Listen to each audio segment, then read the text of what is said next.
Dios te bendiga mucho en esta mañana. Tengo tantas cosas que agradecer que espero no olvidarme ninguna. La primera, el enorme privilegio y la gran responsabilidad que ustedes me dan de poder compartir la palabra a siervos de Dios, tan preciosos y valiosos como son ustedes en cada uno de sus países. Y para mí es, como digo, un verdadero privilegio, así que muchísimas gracias por este rol que me han dado aquí en este lugar.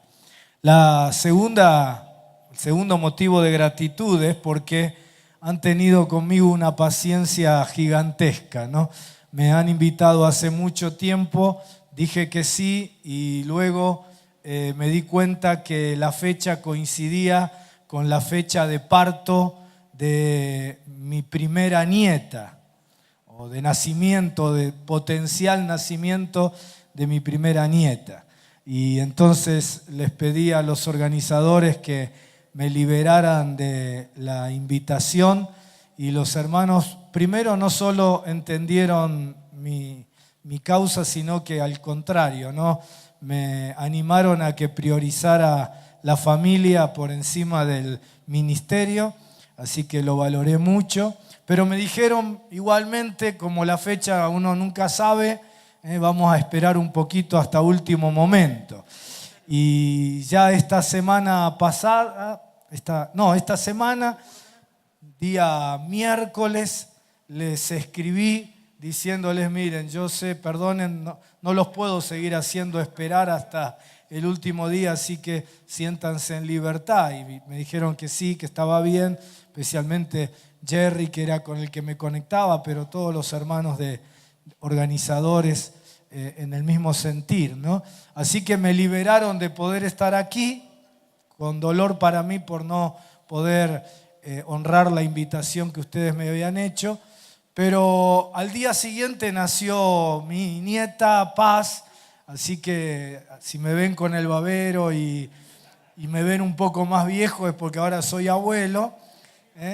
Y gracias.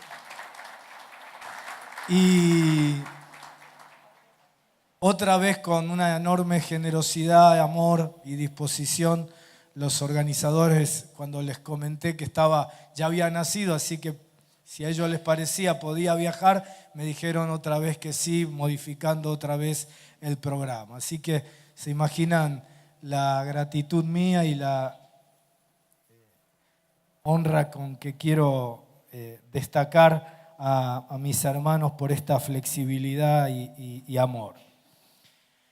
Bueno, antes de ir a la palabra, traje poquitos, creo que son 20 libritos de este libro que se llama ¿Qué más hacer cuando la sanidad interior y la liberación no alcanzan?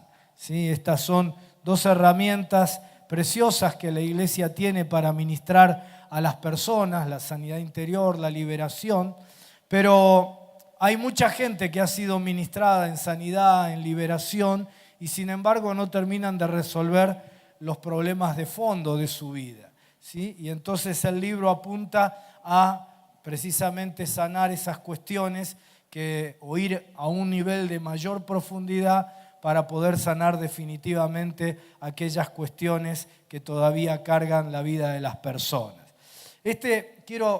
Hablo de esto porque quiero hacer una aclaración, como los libros van a estar en el fondo y como este libro lo traje otra vez a Chile, quiero hacer esta aclaración. Este libro se llamaba antes En lo profundo y tenía otra tapa, ¿sí? Es un libro que Dios lo usó mucho, especialmente en Argentina. Muchas iglesias lo usan para entrenar a su gente en este ministerio de sanidad, de liberación.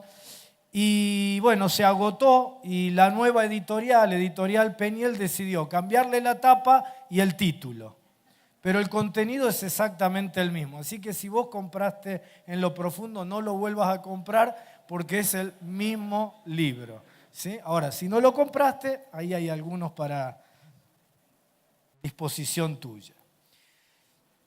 Si Si la iglesia es la respuesta de Dios para este mundo, ¿cuántos creen que es así? ¿Cuáles son tus expectativas ministeriales?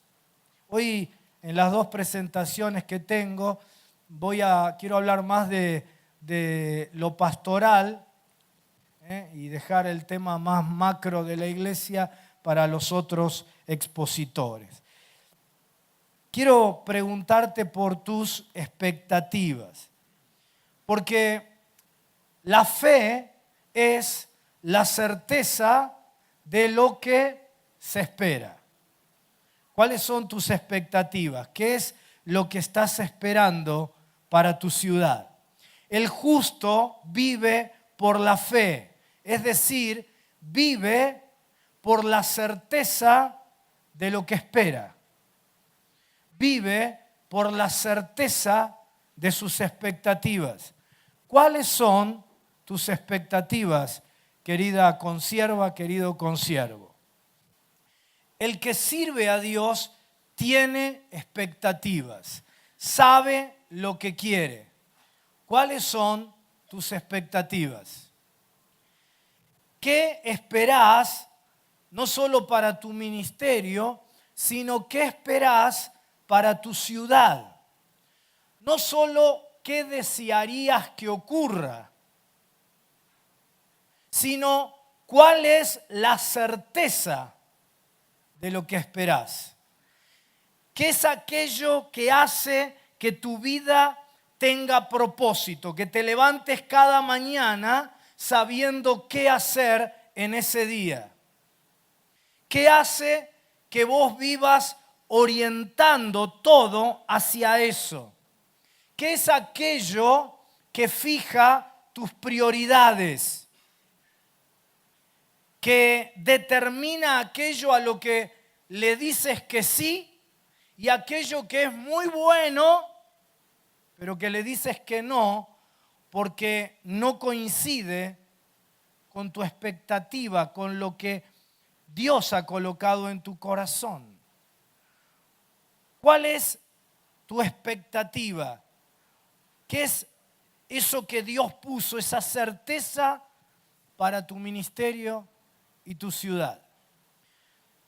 En esta mañana quiero hablarte de alguien que pensó en una ciudad y que tenía una gran expectativa para su nación.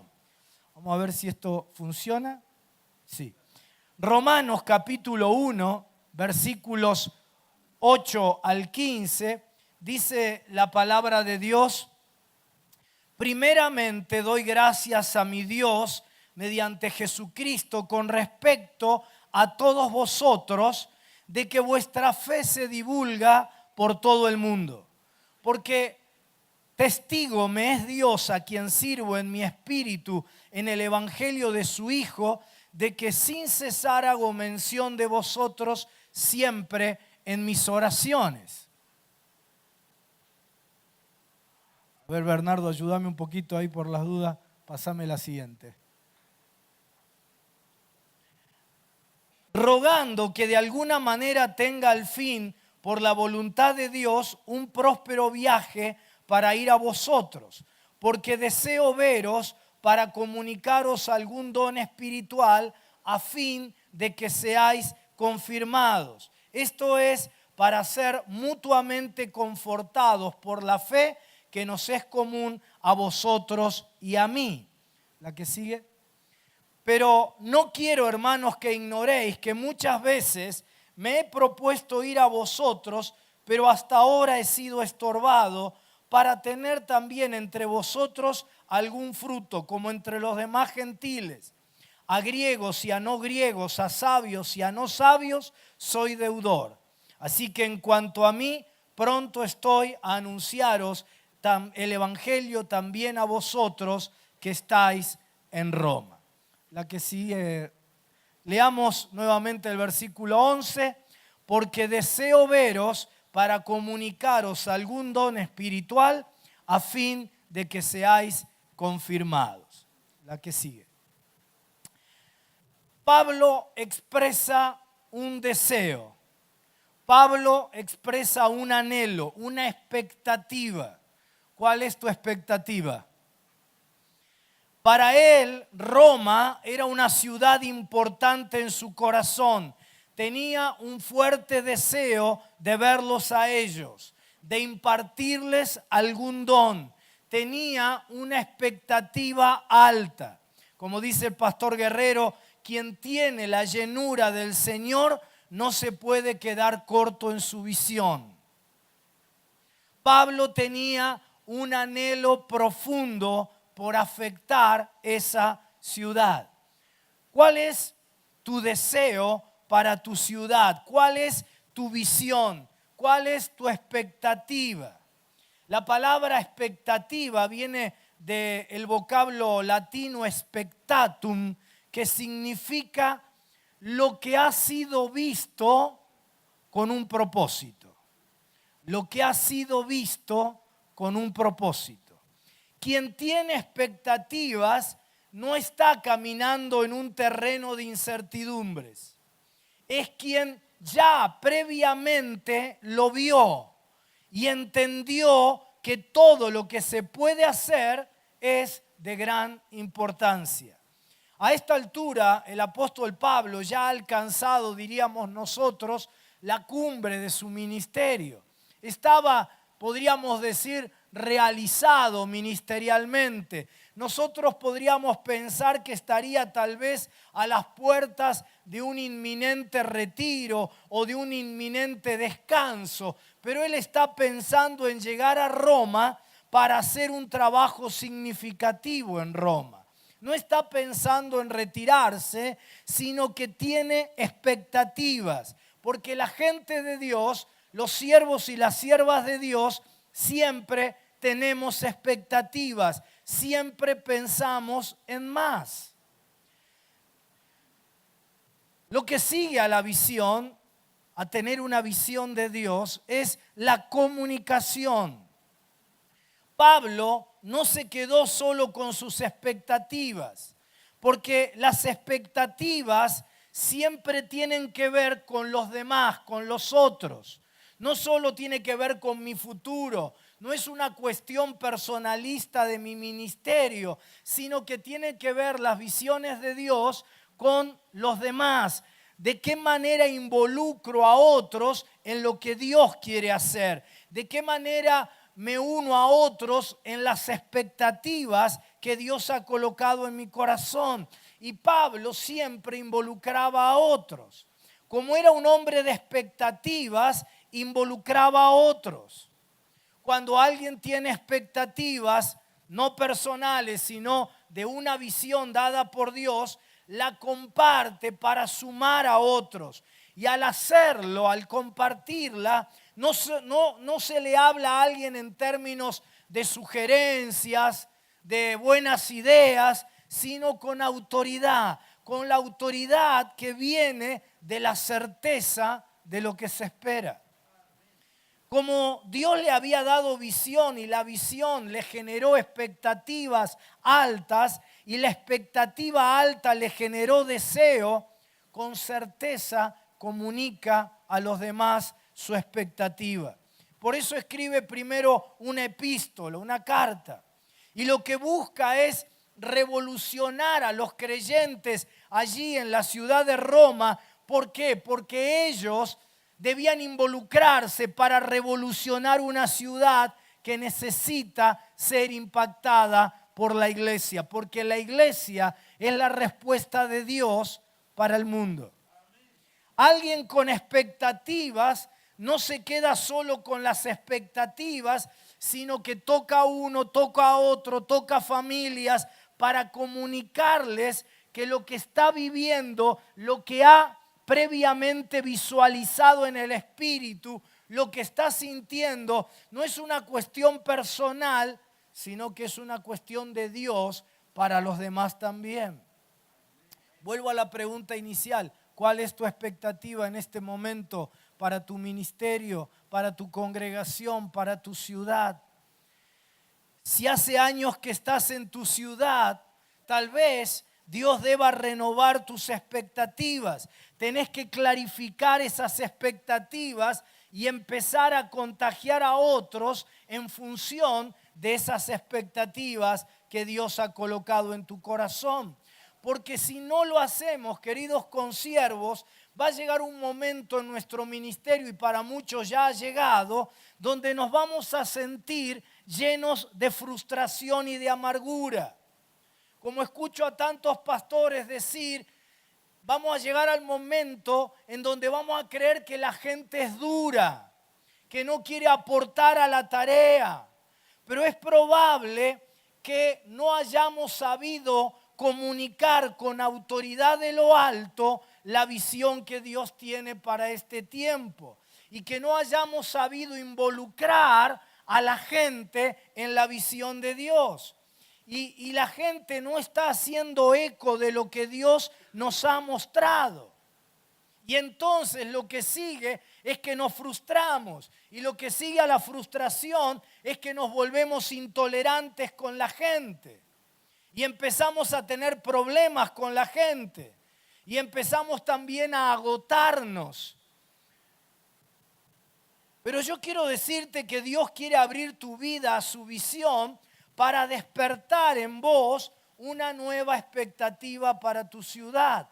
No estás en el ministerio simplemente para pastorear a los que se sientan el domingo en el culto de tu congregación, sino que estás en el ministerio para, junto con tu gente, afectar a tu ciudad.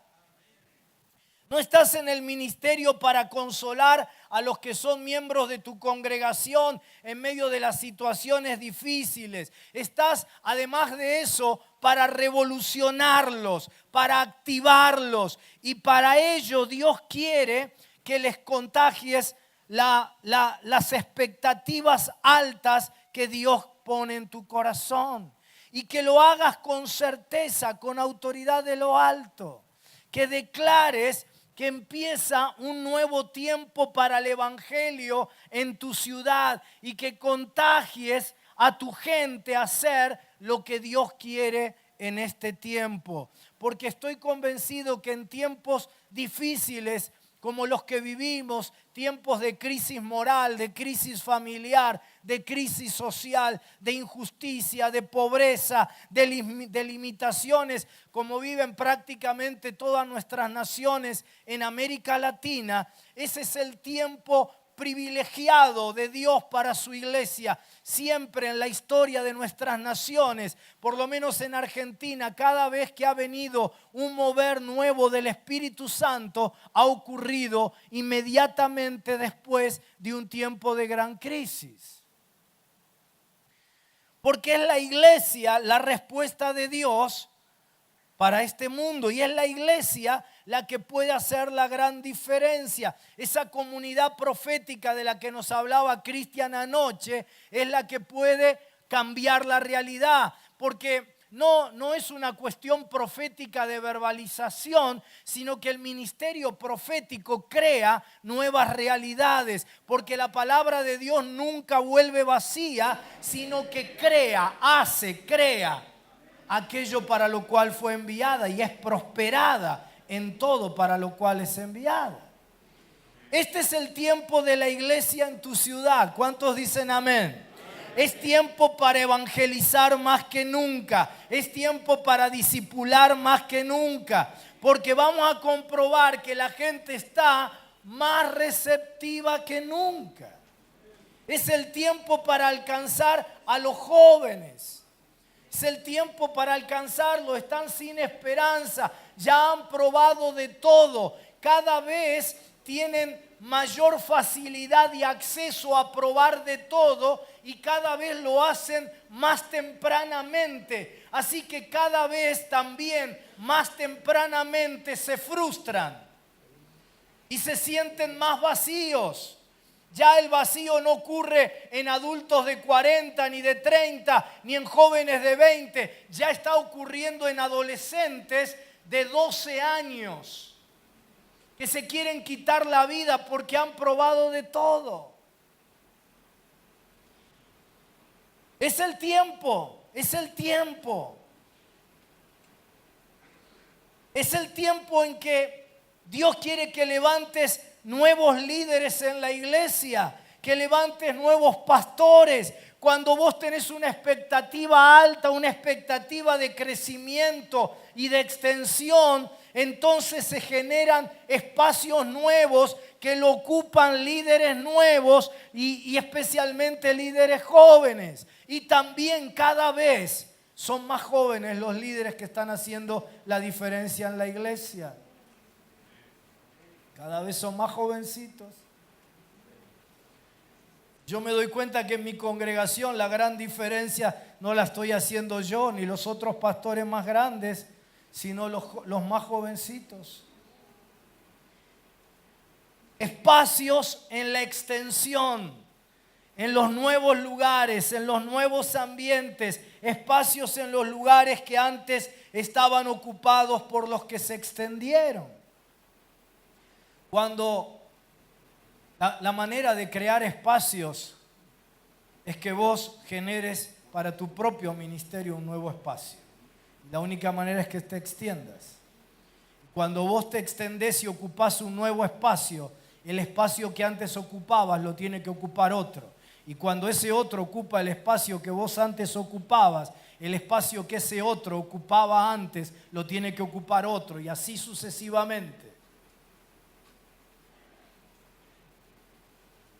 Las crisis son maravillosas en el reino de Dios, porque en el reino de Dios, entre muchas otras cosas, las crisis generan espacios nuevos. No sé, en tiempos de bonanza no hubiéramos escuchado el mensaje de anoche. Estaríamos pensando en lo que el foro estuvo pensando ayer a la tarde. Pero cuando hay crisis, se generan espacios en la nación, se generan espacios en la ciudad. La iglesia es consciente de esos espacios que tiene que llenar. En crisis, los precios bajan, los terrenos son más baratos, los edificios son más baratos. La iglesia puede avanzar, puede prosperar también territorialmente. El siguiente. Visión, comunicación. Tercero, conocimiento. ¿Por qué Roma? ¿Qué es lo que lo movió a Pablo a ir a Roma? ¿Qué fue lo que vio, lo que visualizó Pablo en Roma? Nosotros tenemos que hacer una correcta lectura de la ciudad en la que Dios nos puso. ¿Qué es lo que nos mueve? ¿Qué nos motoriza? ¿Qué impulsa nuestro ministerio y nuestro servicio en nuestra ciudad? Los políticos tienen una lectura de la ciudad. Los comerciantes, los empresarios hacen un estudio de mercado y tienen una lectura correcta de su mercado. ¿Cuál es la lectura que hiciste de tu ciudad? Tanta expectativa por Roma es porque Pablo veía cosas por alcanzar. Tanto deseo por ir a Roma es porque había en Roma algo por alcanzar, algo que él quería establecer como apóstol del Señor. Dice Pablo que rogaba para que por fin pudiera ir a Roma y Roma estaba metida en sus entrañas. Dice que rogaba por ir a Roma. ¿Qué hay en tus entrañas? Pablo tenía conocimiento de la ciudad que deseaba alcanzar. Sabía qué tipo de personas vivían en ella. Dice el versículo 14 que en Roma había griegos, no griegos, sabios y no sabios. Los griegos representan los civilizados, los refinados, las personas cultas. Los no griegos representan a los no refinados, la gente ruda de trabajo. Los sabios son los intelectuales, los doctos. Los no sabios son los no escolarizados, la gente más del pueblo. Pablo está diciendo, conozco qué tipo de personas hay en Roma y ellos atrapan mi vida como para que yo desee con todo mi corazón, con todas mis entrañas, ir hacia allá. Soy deudor de ellos. Él sabía qué personas hay allí y va por ellas. En Roma hay toda clase de personas y yo las conozco grupo por grupo y quiero ir por ellas. Es posible que vos lleves años en el ministerio y no sepas qué clase de personas estás queriendo alcanzar. Sí, querés alcanzar a todos. Pero ¿qué clase de personas son esas que querés alcanzar? ¿Cómo piensan? ¿Cómo viven? ¿Cuál es su filosofía de vida? ¿Cuál es su cosmovisión? A veces tengo la impresión de que nosotros, en una mala comprensión de lo que es la santidad, medio que vivimos adentro de un termo, en una campana de cristal, sin conocer lo que la gente piensa, cómo vive, cuál es su aproximación a la realidad, sus cosmovisiones. La gente hoy en tu misma ciudad no piensa igual que hace 10 años atrás. Todas las ciudades hoy han perdido su homogeneidad y hay variedad de personas, hay variedad de ideologías, hay variedad de cosmovisiones, hay variedad de aspiraciones. Tenés que leer correctamente tu ciudad. Hay que hacer ese estudio de posibilidades. No importa cuántos años hace que estés sirviendo en tu ciudad, lo que quiero decirte, la siguiente, Bernardo, es que revises qué gente te rodea, porque cuando la descubras, tu espíritu se va a encender dentro de vos y vas a ir por ellas con estrategias nuevas. Pablo conoce también la conducta de ellos, cómo se mueven. Dijo, en Roma hay gente que detiene la verdad con injusticia. Hay personas que ignoran a Dios, personas que en su vida íntima se mueven en el ambiente de las pasiones vergonzosas.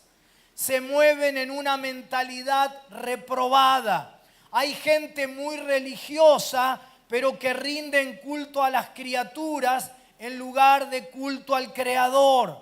Es decir, Pablo tenía un conocimiento profundo de la gente y ese conocimiento lo llenaba de carga por alcanzar a esa gente. Como nosotros somos parte de la cultura, puede ser que nos hayamos acostumbrado a los comportamientos negativos de la gente y que ya esas conductas no afecten nuestra vida para que seamos impulsados a buscar un cambio y una transformación. Yo me doy cuenta que esto me está pasando. Ya las noticias en Buenos Aires sobre las cosas más aberrantes son tan cotidianas que uno ve la noticia.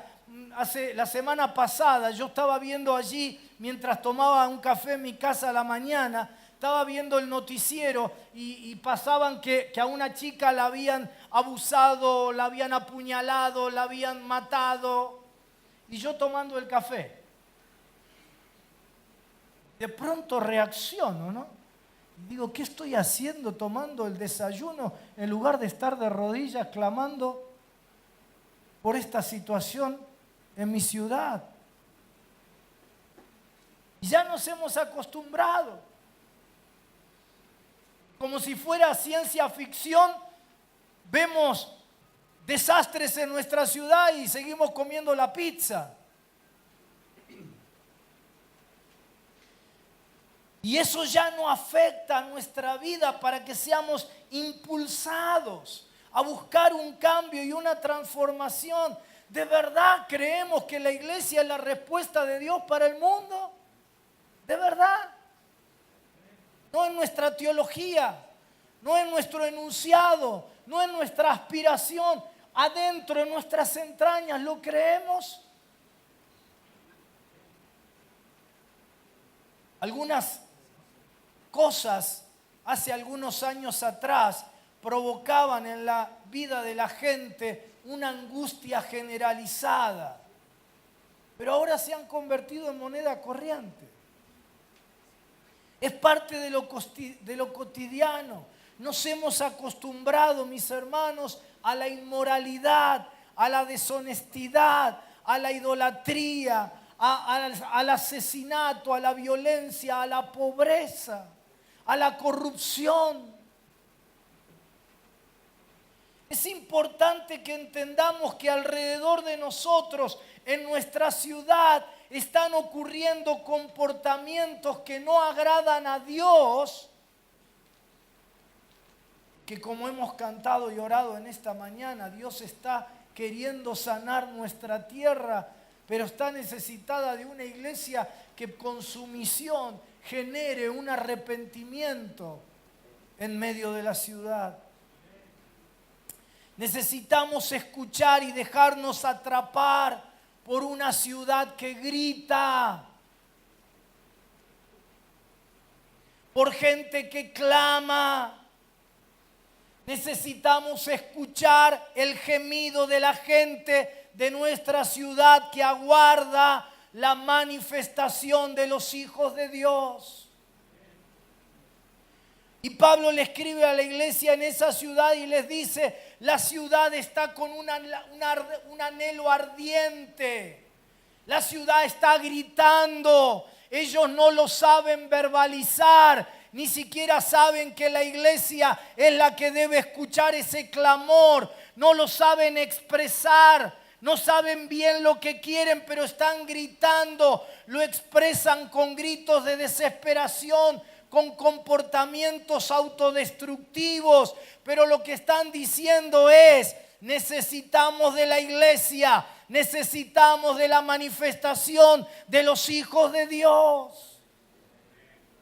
Y esos gritos atraparon el corazón de Pablo para que deseara venir a esa región del mundo, a esa ciudad, Roma. La siguiente, Bernardo. Gracias. El instrumento. También lo atrapó a Pablo la iglesia de Roma. Su preocupación por la iglesia. Esta iglesia no la fundó Pablo.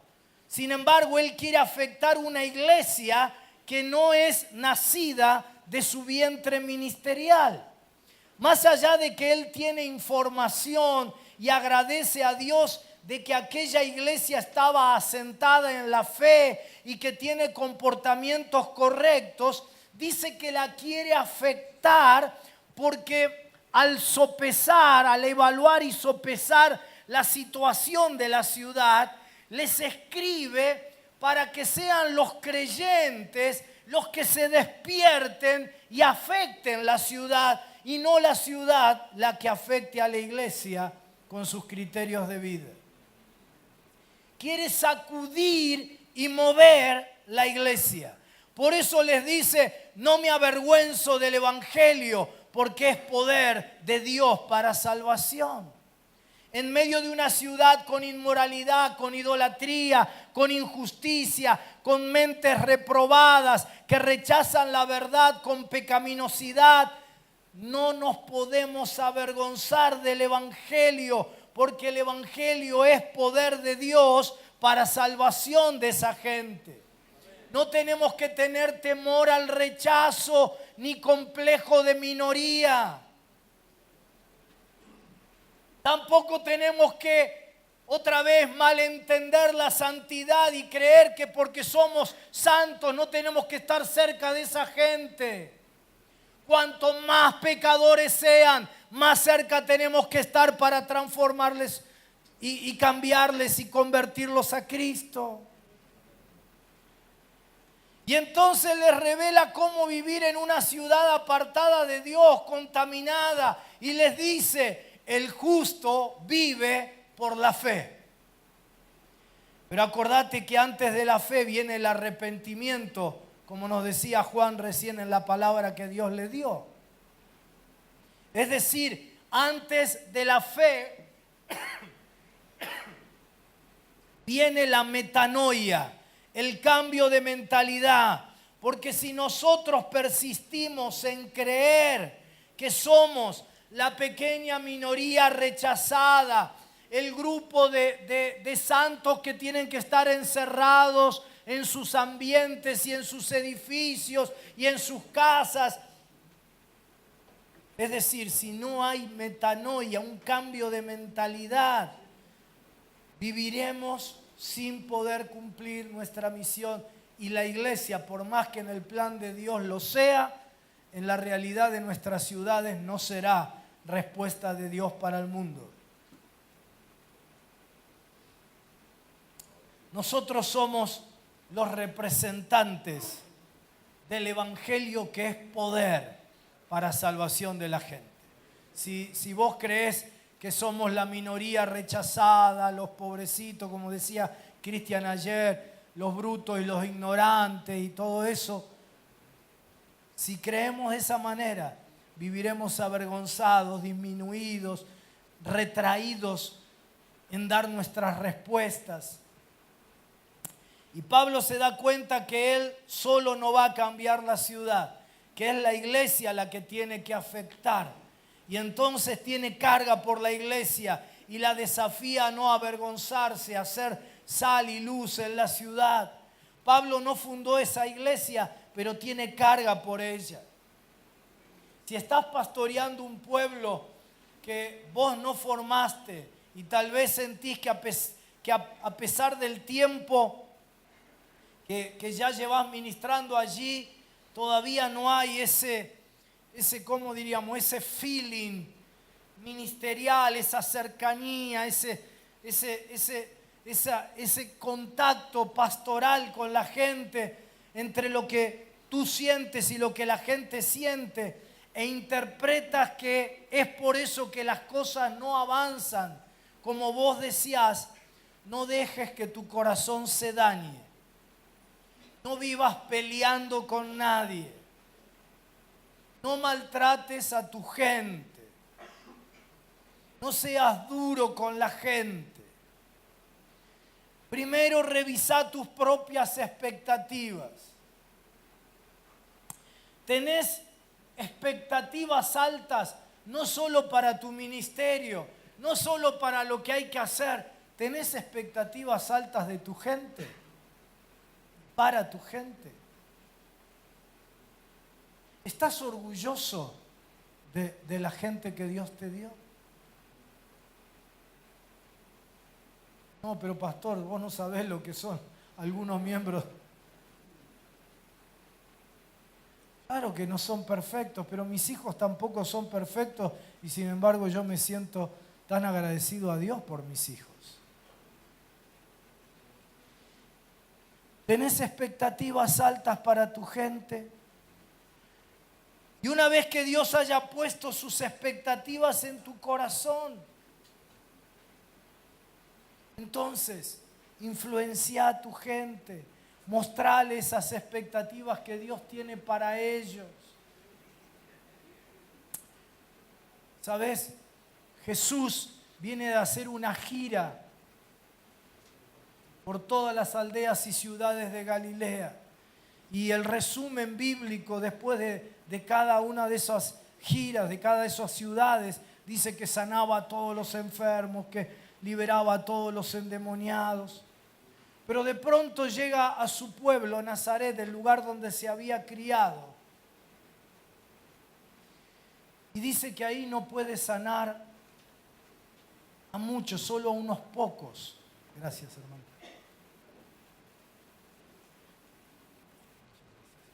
Solo a unos pocos. Y él explica por qué. Dice, porque no le dieron honra. Ahí sale el dicho que no hay profeta sin honra, sino en su propia tierra. ¿Sabes una cosa? Solo podrás recibir de aquel a quien primero honres.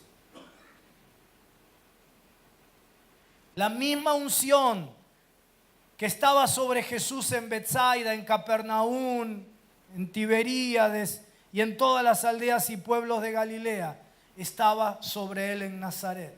Pero en Nazaret no pudo. No dice que no quiso, dice que no pudo. No pudo porque no le honraron. Y aquellos nazarenos no le honraron porque decían, no es el hijo del carpintero. Las hermanas no están aquí. Este no es el pibe que se crió acá. Si hasta hace 2 años y medio estaba acá con nosotros. La familiaridad y el conocimiento cercano les hizo quitarle la honra. Solo vas a recibir de quien tú honres y reconozcas primero. Como no le honraron, no pudieron recibir el depósito de unción que había en su vida. ¿Por qué te digo esto? Porque si creemos que la iglesia, no el hombre de Dios, el ungido de Dios, toda esa melomanía evangélica, ¿no? Que sigue criterios del Antiguo Testamento y no del Nuevo. En el Nuevo se nos habla de iglesia.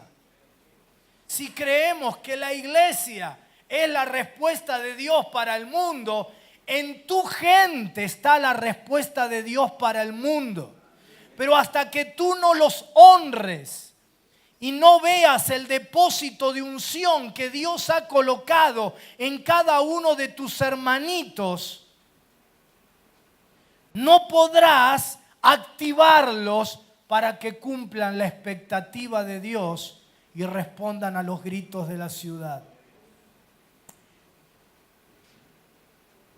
Jorge y Mitián estuvo el día en que hace algunos meses inauguramos nuestro nuevo edificio, ¿no? Y tuvimos el privilegio de tener allí 100 y pico de pastores que nos acompañaron en la inauguración. Y yo tenía allí a todos los superhéroes de la fe.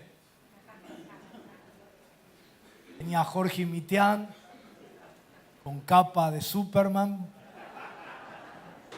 Tenía a Carlos Anacondia, a Claudio Freyson, Osvaldo Cardona, bueno, todos los 100 y pico de pastores, a cuál más lindo que el otro, más precioso de Dios. ¿Sí? Pero en el momento previo, cuando yo estaba orando por ese culto, Dios me dice que en un momento de la reunión haga parar a los que estaban enfermos y que oráramos por los enfermos. Así que era una gran oportunidad, tenía a todos los superhéroes ahí para que le oraran a la gente, ¿no? Pero Dios me dijo que enviara a orar por la gente que estaba parada, a los nenitos, a los adolescentes, a los jóvenes. Mis hermanos, la cantidad de milagros que se testificaron en los siguientes cultos fue impresionante. Pero este pibito, la gente me decía, pastor, Dios me sanó de tal cosa, y me oró un pibito. Este pibito me va a orar a mí. Esta hermanita me va a bendecir a mí. Mientras tú no honres a tu gente, jamás las vas a poder activar en función de la expectativa que Dios tiene para tu vida, ministerio y ciudad. Volvé a amar a esa gente y Dios hará que ese pueblo que no fue forjado por ti entre en tu corazón, entre en tu espíritu, entre en tus entrañas, y Dios entonces hará que ese pueblo camine contigo y responda contigo a las expectativas de Dios, y Dios hará con ustedes cosas maravillosas, como lo hizo con Josué, que no forjó ese pueblo, pero caminaron con él y poseyeron la tierra prometida a la que no pudo acceder Moisés. La siguiente diapositiva, Bernardo. en el versículo 11 Pablo expresa su expectativa, su deseo y usa 3 verbos. El primero, deseo veros. Se necesita contacto visual, que te vean, estar cerca de la gente. No se puede estar a la distancia, estar cara a cara para aprender de ellos y que aprendan de vos. Segundo, la siguiente, Bernardo. Para comunicaros, contacto verbal, hablar, decir, explicar lo que está encendiendo tu espíritu, lo que está encendiendo tu vida, comunicarles la fe en tu gente. La honra, la cultura del reino es la cultura de la honra de los unos a los otros. La convicción de lo que Dios quiere hacer, y acordate que la convicción viene por el oír. La siguiente. Tercero, a fin de que seáis confirmados, contacto ministerial. Ministra a la gente, libera el potencial de cada uno, establecer, fortalecer, dignificar, liberar sus dones. Y Pablo tenía preocupación por esa gente y dice, soy deudor. ¿Cómo que Pablo es deudor? Una ciudad alejada de Dios, se supone que son ellos los que están en deuda, pero no. Pablo dice, soy deudor. Y lo que está diciendo es, tengo tanto en mí, puesto por Dios, que necesito sacarlo y darlo para que haya una transformación en mi ciudad. Y quiero ir a Roma para dar todo lo que tengo, para pagar mi deuda con esa gente necesitada que está embargando mi corazón. Soy deudor. Queridos consiervo, consierva, eres deudor.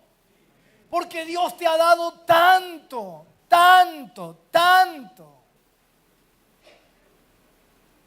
Algunos de ustedes no pueden dar todo lo que Dios les ha dado porque ni siquiera han reconocido lo que Dios les ha dado.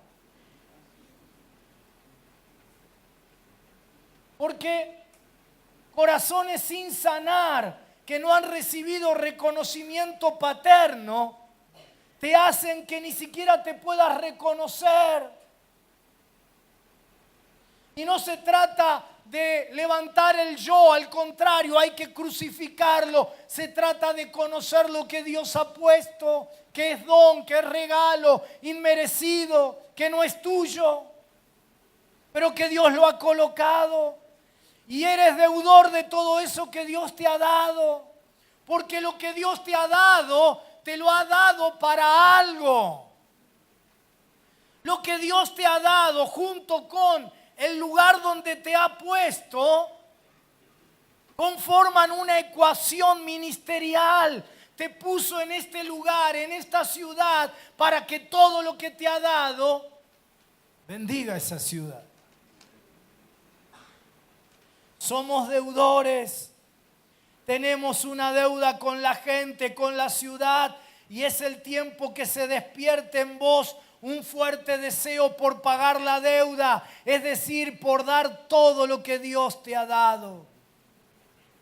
El siguiente, la gestación. ¿Por qué Roma atrapó a Pablo? Por la convicción divina que había en él. Quiero que veas lo que dice Hechos 19:21. Como vos sabés, esto no lo escribió Pablo, sino que es Lucas el que lo dice. Pero Lucas vio algo en Pablo y lo plasmó ahí en Hechos 19:21. La que sigue, Bernardo. Dice, pasadas estas cosas, Pablo se propuso en espíritu ir a Jerusalén después de recorrer a Macedonia y Acaya, diciendo, después que haya estado allí, me será necesario ver también a Roma. No es un proyecto del alma, ni de la mente, no es emocional, no es racional, sino que está fijado en el espíritu de Pablo. Querido consiervo, consierva, tu futuro no es el resultado de la decisión entre diferentes alternativas, sino que es el resultado de una visión que Dios quiere arraigar en tu espíritu. Futuro no es el resultado de que vos, frente a distintas alternativas, digas, a ver, ¿cuál es la mejor?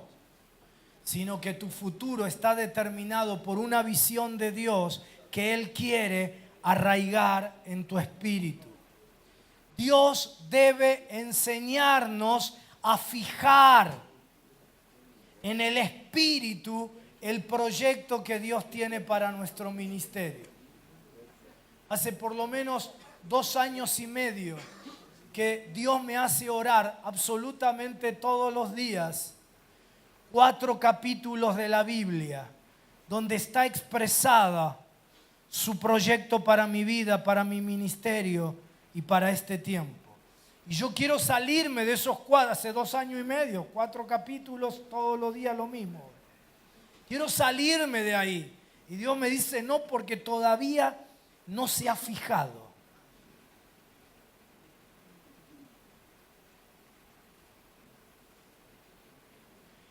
Y Dios nos tiene que enseñar a fijar ese proyecto, porque muchos de nosotros lo hemos fijado aquí en la mente o en los deseos emocionales, pero cuando eso ocurre, esos proyectos son deficientes y ese proyecto se desinfla. Porque la mente y el alma son deficientes por sí mismos, por sí solos, pero es el Espíritu el que recibe toda la información del Espíritu Santo. Pero si el Espíritu Santo fija en nuestro espíritu su visión, entonces eso se realizará. Si ha sido fijado en la mente, solamente cuando las condiciones externas sean negativas, y si la visión es de Dios, siempre vas a luchar con situaciones negativas. Cuando vengan esas situaciones externas, el proyecto será abortado. Si has sido fijado en el nivel de tus emociones, cuando aparezcan los obstáculos, y cuando hay una visión de Dios, siempre hay obstáculos. Cuando las personas no respondan como nosotros pensábamos, vamos a desanimarnos y vamos a abandonar la visión. Y vamos a estar como tantos pastores que un día dicen vamos para allá y otro día para allá, según la moda, según lo que ven en la televisión evangélica, en el último libro, en internet. Y la gente llega a un momento, al principio la gente lo sigue, ¿no? Pero después dice, espera, vamos a dejar que se le vaya la emoción, porque total mañana va a cambiar de visión. ¿A qué vamos a movernos para allá si mañana va a decir que vamos para allá? Y los tienen del microondas al freezer, ¿no? Y del freezer al microondas. Llega un momento en que la gente no lo sigue a nada. Y hoy vamos por la ventana 1040 y mañana vamos por esto y pasa. Y todas visiones maravillosas y todas de Dios. Pero ¿cuál es la expectativa que Dios sembró en tu corazón?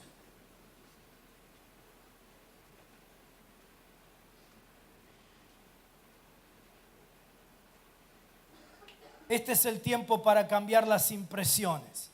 La visión de Dios no puede estar fijada en nuestra mente ni en nuestras emociones. Tiene que estar fijado en el Espíritu por su Espíritu Santo.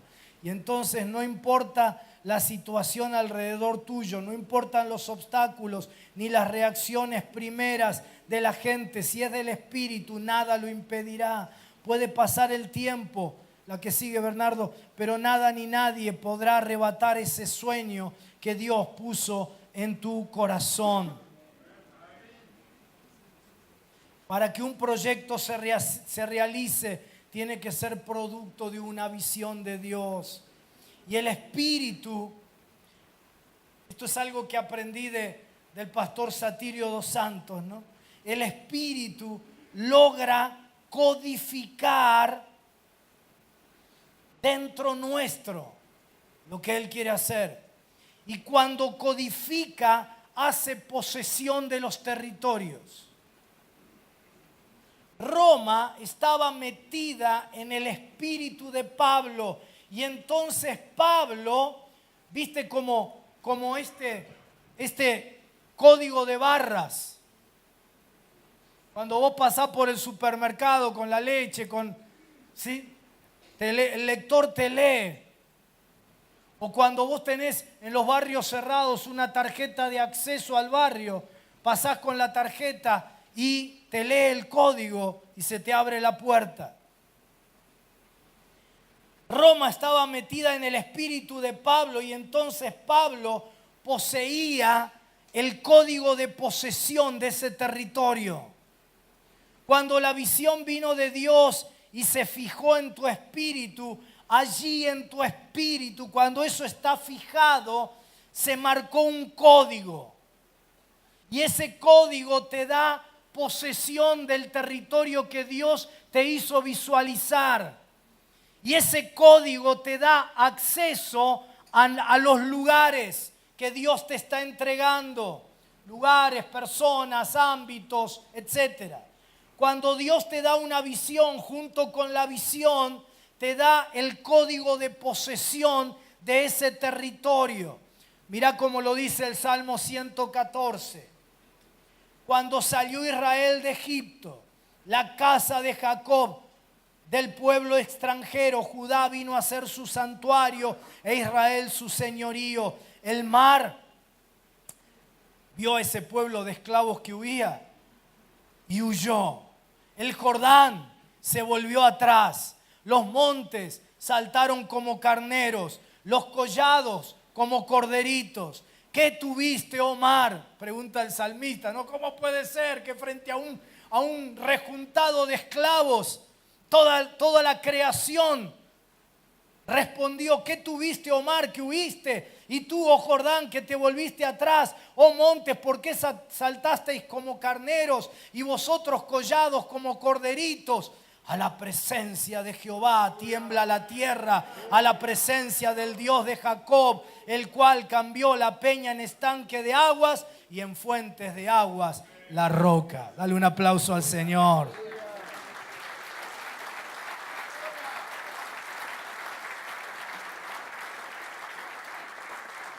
Mira lo que sucedió en el mundo espiritual con ese territorio. Dice que cuando el pueblo de Dios salió de Egipto con la visión de poseer la nueva tierra, el territorio respondió al código de posesión que Israel tenía grabado. Dice, el mar lo vio al pueblo de Dios, leyó su código de posesión, de acceso, y el mar huyó, el Jordán se volvió atrás, los collados, los montes saltaron, todos respondieron al código de posesión territorial. Y entonces el salmista se interroga, ¿cómo fue que ocurrió eso? ¿Qué tuviste, mar? ¿Qué te pasó, Jordán? ¿Por qué saltaron los montes y los collados? Y responde, ante la presencia del Dios de Jacob sucedió todo eso. Pero ustedes, que son todos teólogos, saben que la presencia de Dios estuvo siempre ahí. Pero el territorio se abre, se hace accesible, porque el pueblo de Dios llevó la presencia de Dios a ese lugar. Y la naturaleza leyó el código de posesión, de territorio, de acceso, grabado en el pueblo, y se entregó al pueblo. Vos tenés que fijar en tu espíritu la visión de Dios y luego comunicarla a la gente sin ansiedad, sin manipular, sin autoritarismos, sin hablar todo el día de sujeción. Porque la gente, los territorios, leerán tu código de posesión y se entregarán. No fijes la visión solo en tu mente ni en tus emociones. Fíjala en tu espíritu. Y eso se hace en la intimidad con Dios, buscando el rostro de Dios, en ayuno, en oración, para que se fije en nosotros la visión de Dios. Porque los pastores tenemos problemas cuando las visiones que transmitimos son solo buenas ideas. Yo en esto les puedo enseñar mucho. Soy un experto en frustración de buenas ideas, de buenos planes, de raptos de emocionalidad. Nada en Pablo era fruto de la casualidad ni de una noche emotiva. Lucas se dio cuenta, por eso lo acompañó en las locuras de Pablo, porque se dio cuenta que eso era del Espíritu Santo. Se propuso en el Espíritu y tenía claro lo que se propuso en el Espíritu: Jerusalén, Macedonia, Acaya y luego Roma. Proyectos en el Espíritu. Ya me dicen que tengo que terminar. Un poquito. La siguiente, la preparación. Déjenme cerrar nada más. Una persona con expectativas crea una atmósfera en la antesala de su llegada. Él no va a ver lo que pasa. Él no llega a Roma como si nada, sino que él sabe lo que habrá de pasar. La siguiente. Dice, porque testigo me es Dios a quien sirvo en mi espíritu, en el evangelio de su Hijo, de que sin cesar hago mención de vosotros siempre en mis oraciones. Desde el momento en que Dios puso en su espíritu la carga por esa gente, por esa ciudad, no dejó de orar. Oró sin cesar. Oró y oró y oró y oró. No dice por qué oraba, pero lo podemos imaginar, ¿no? Oraba por la ciudad, oraba por los no creyentes, oraba por los comportamientos alejados de Dios, oraba por los judíos, oraba por los griegos, oraba por los miembros de la iglesia, oraba por una iglesia que no terminaba de manifestar la respuesta de Dios para el mundo. Oraba y oraba, no desmayaba clamando a Dios. No permitas que tu ministerio fabrique una maquinaria que impida la oración. Aquí también soy experto en esto. No permitamos que el activismo y todas cosas buenísimas nos dejen sin tiempo para orar. Ninguna estrategia, por buena que sea, puede ocupar el lugar de la oración. Porque si algo no está sustentado en Dios, van a venir las decepciones. Esta es la gran debilidad de nuestro tiempo y de nuestros ministerios. No se ora, y si se ora sin un propósito determinado, sin una visión de Dios.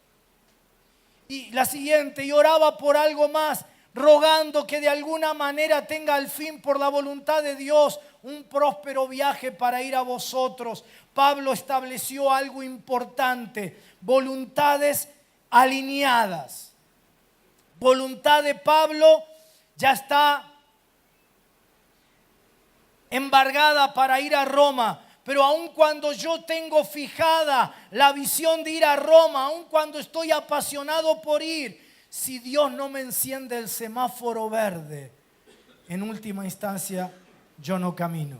Su voluntad y la mía tienen que estar alineadas. Prefiero esperar hasta que yo tenga claro lo que deba hacer en el momento justo, cuando el cielo se abra para mi ministerio. Y el último punto, lo sobrenatural. La siguiente, por favor. Pero no quiero, hermanos, que ignoréis que muchas veces me he propuesto ir a vosotros, pero hasta ahora he sido estorbado. Los intentos obstaculizados. Una persona tan llena de Dios, tan firme en su convicción, en su visión, como Pablo, tuvo tropiezos. Pero todos los tropiezos y obstáculos no fueron suficientes para detenerlo, ¿sí? Porque había una visión fuerte que se había radicado, fijado en su espíritu, porque además había antesala de oración privada, porque había dirección de Dios y voluntades alineadas. No importa cuán fortalecido estuviera el enemigo cuando se enfrentaba con Pablo, lo que Pablo había dispuesto en su espíritu era más fuerte que el mismo enemigo que se estaba levantando, y en su tiempo la visión de Dios se cumpliría. El código hacía que los mares, los Jordanes, los montes, los collados, los obstáculos insuperables, el imperio todo de Roma se sometieran al código fijado en su espíritu. Porque allí aparece lo que a veces olvidamos, y es la manifestación de lo sobrenatural. La expectativa de que Dios hará algo grande, que hará algo que yo no puedo, que mis planes no pueden lograr. Pablo enfrentó obstáculos tremendos. La presión de los judíos era muy fuerte sobre él. La presión de estar sometido a juicio ante el César tampoco era algo sencillo. Durante el viaje, la amenaza de muerte por el naufragio, la salud amenazada por una víbora en Malta, la prisión y tantas cosas más. Pero Pablo había hecho un trabajo previo. Tenía una visión dada por Dios, fijada en su espíritu, y la antesala de la oración. Oró sin cesar, alineado con Dios, y ahora solo tenía que ver cómo Dios iba a actuar. Cuando Pablo llega a Roma, lo encargan al cuidado de un soldado, y a todos los presos lo van a poner en el cepo, pero el soldado levanta la voz por Pablo y le dan casa en lugar de cárcel. Lo sobrenatural de Dios. Y estando en la cárcel dice: me gustaría hablar con los principales judíos. Y es Pablo, un prisionero, el que establece la agenda y el que dice a quiénes va a atender primero y a quiénes después. Aún en situaciones que humanamente uno diría que le son de limitación negativas, Pablo jamás pierde el dominio espiritual de la situación. Les predica, algunos no le hacen caso, los deja inquietos, pero otros recibieron conforme al propósito de Dios. La antesala produce el mover sobrenatural de Dios, la antesala de tu oración. Lo público se gana en lo privado. La siguiente, Bernardo. Porque el Dios al que servimos tiene poder natural, poder sobrenatural. Y si vos haces lo tuyo, Dios hará lo suyo. Por eso las expectativas para tu vida y para tu ciudad tienen que ser grandes. Por eso el anhelo tiene que ser grande. Y el deseo que es grande y engendrado en Dios, concebido en tu espíritu y fijado allí, grabará en tu interior un código de acceso y de posesión de territorios que moverán el poder sobrenatural de Dios para darte aquello que Dios te mostró. Quiero que te pongas de pie, por favor.